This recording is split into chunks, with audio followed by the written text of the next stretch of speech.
with Keith Pitt, Nationals MP. Keith, thank you for your time. Great to be with you. Now, the big announcement from the government is this extension to the farm household allowance. What will farmers be seeing that they weren't seeing before? Well, this is the additional $13,000 for couples and $7,500 for individuals. And, you know, in this place, you can never wait for perfect. If you wait for perfect, you wait forever. So every time there's an improvement, we've got to get on board and push that out. And in this case, that's additional funds into those drought-stricken areas. Now, there was some argy-bargy with the fact that the PM went on radio at the same time as the Nats were getting up making this announcement. We know this is a big thing for you guys to be seeing like you're making changes out in the community. One senior Nationals has told us they're shitting on us. Is the PM going to go on television when Dutton is going to do it for Reynolds? We look dopey, all standing around like swinging, I'm going to say male appendages, because I don't think I can say that word on TV, at the Class B press conference because the Class A is on at the same time. Do you understand his frustrations? Oh, look, it's really not about us. I mean, I have a job which is in service to the Australian people. It's not the other way around. And, mate, if I can be really frank, I don't care if Bozo the Clown's lining up at the Z-Class press conference as long as he's bringing a cheque for the people that I represent and people who are in need. So, you know, the moment the story becomes about us, it's lost. It is about the Australian people and what we can deliver. And look, I'm happy to continue to deliver into those regions because these are people who are in desperate need and it's about them. Would it have been better if the Prime Minister did stand up with you to make this announcement? Oh, look, it's not a matter of coordination. There's a lot of us here. There's a lot going on. And, you know, that's a matter for them. I think what's important is that we have improved the position. We are providing more support for people in difficult circumstances. And we'll continue to fight for more wherever we possibly can. I mean, I note Scott Morrison, I take him at his word. He continues to listen. If there are things we can continue to do to provide particularly cash flow to small business into those regional areas, well, we should do everything we possibly can to deliver that. It's Drought Minister David Littleproud who said that it's city folk who are frothing this week, and this is something the regions have been dealing with for a while. Is this frustration from this statement a play on of that? Are you just so frustrated that you've got the city guys dictating what should happen in the country? Oh, not at all. I mean, in this place, mate, frustration's a bucket that slowly fills. That's just part of being in this building. You can never deliver everything you want, but you have to be able to deliver what you need. And right now, those people need our support regardless of how it's achieved. So I'll continue to be focused on them. And look, I think it's fantastic that the Australian people have picked up the cudgels and they are out there supporting Australian agriculture. And it's not all a bad story. There's places in Australia, because it's such a big country, where they're having a good season. Labor's piled on as well, saying that this is the worst response they've seen to something like this since Federation. Do you think that there is just complete antagonism in Parliament over this issue at the moment? My memory doesn't quite go back that far. And you know, Labor they're in opposition. They continue to try and govern for an opposition that wasn't helpful to them at the last election. And I get on well with Joel Fitzgibbon, and I'm happy to take suggestions from anywhere.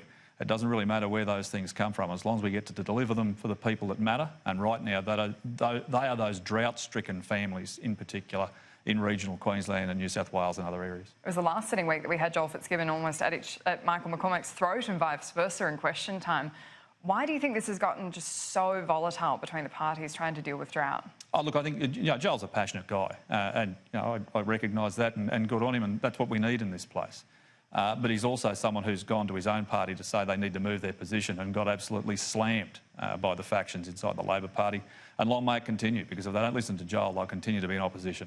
So I think we need to continue to deliver for the people that matter. We need to continue to deliver what we said we would at the election. But as things change, well, we have to move our position as well. Is this statement by one of your Nats colleagues, though, showing that there is friction within the party over how to deal with drought? It's not a matter of friction about how to deal with drought. In this building, there are always people who are championing particular areas and causes because it's important to them. And I don't think anyone should underestimate that in the Nationals party room, we are out fighting for regional Australia every single day, as we have done for 100 years, and that will never change. So you didn't feel like a swinging appendage standing out making that announcement while the PM was on radio? I actually wasn't there. I had some other commitments. And once again, I mean, it doesn't matter how many people in the press pack, as long as you are delivering for people in need, that is absolutely what matters, and it's the reason I'm in this building. Do you need more discipline in the Nats so that there aren't these kind of stories getting out? I like the people who are a bit rough around the edges. I think they're more representative of the majority of Australians. They're common sense, practical. They want outcomes, not slogans. I mean, we look at the Labor Party. Their big solution this week is that they want to declare a climate emergency. Well, that doesn't help a single person. It doesn't deliver a single dollar in terms of support. It doesn't make any difference to the environment. It's just grandstanding at its worst. There's been calls for economic stimulus, in particular because of low interest rates and growth forecasts being downgraded. And the RBA governor has called for infrastructure to be built. Do you think that the government could be reaching into that planned surplus to build stuff in the regions to help people who are in drought? I think this is a critical time for forward planning for critical infrastructure in those regions. It makes such a big difference. When the Paradise Dam was built up near Bundaberg, I spoke to the then mayor last week, and he said that piece of infrastructure meant they had 200 workers in a camp in the small town of Childers for 3 years. In terms of driving the economy, that makes a big difference for regional towns. It's why that infrastructure piece is so important right now and into the future. But in terms of delivering on the economy, what we have to do is ensure that everybody is doing the heavy lifting. Our government already commits over 400 billion. But specifically billion. to stimulate the economy, do you think that drought recovery could be used to stimulate the economy? Well, all big infrastructure pieces stimulate the economy because that money is spent locally, it provides local jobs and local work. The other thing we need to do, and we need to look at what New South Wales has done with fast tracking of approvals.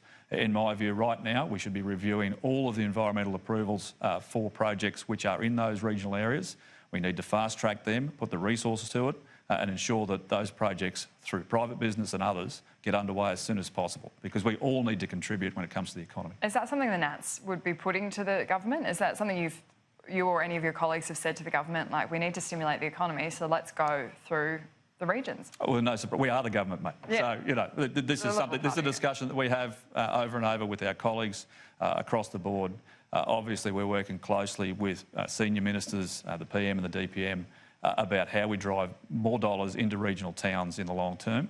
But this is a multiple piece approach. It's got to be right now, it's got to be in the medium term and the long term, and it's got to be in the best interest of the country going forward. So water security, water reliability, infrastructure pieces into regional towns, that helps keep people in jobs.